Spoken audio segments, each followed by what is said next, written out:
I enjoyed that period of British music. It'd been all over the media that morning that George Bush was going to do an address to the world, essentially, at midnight our time. We all watched George Bush basically announce what felt like was going to be the Third World War. We were skinned, so everything was just charity shop, second-hand. Well, I hope I make more money than this in the next world. I hope there's a lot more riches there. The Wonder Stuff were one of those bands that emerged from the Midlands around the same time as Pop Released itself. Had long hair. They were kind of like a Slade for our times. And boy, could they write a tune. So give me more. I like your... You know, the indie thing was important then. Indie meant you had to be on an independent label, and preferably a label that the band ran yourself. Printing the sleeves and all of that stuff was the responsibility of the members of the band and the crew. All we really wanted to do was one album and 4 singles, simply because that's what the Sex Pistols had done, and to us, that was perfect. Size of a Cow, the original demo of it starts with me going, "This is a piano."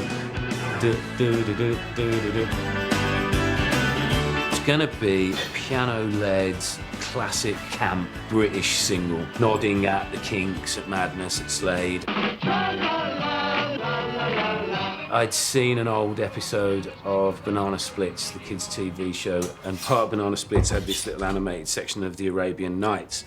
And the Arabian Nights used to say the size of a whatever they needed to help them through their adventures. Size of a flying horse. And once I'd got the Arabian Nights idea, I'm like, oh, there it is. On to Baghdad! So how big are your problems? Well, they're the size of a cow today.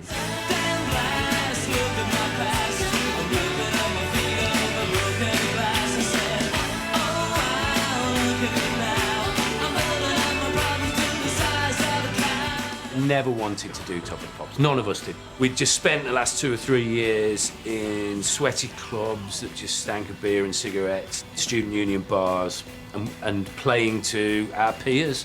Now, we were being asked to go on to Top of the Pops to play to what we looked upon as little kids, doing something that we were terribly embarrassed to do, mine. However, by this time, we'd given up the indie ethics and sold ourselves out to Polydor Records. And so now we had to do exactly what they asked of us to do. Top of the Pops was not something you could turn down. It sold records. And it was a chance to get all dressed up. I wanted to follow the great lineage of John Lydon and Noddy Older from Slade. So I thought, OK, I've got to go get myself a tartan suit.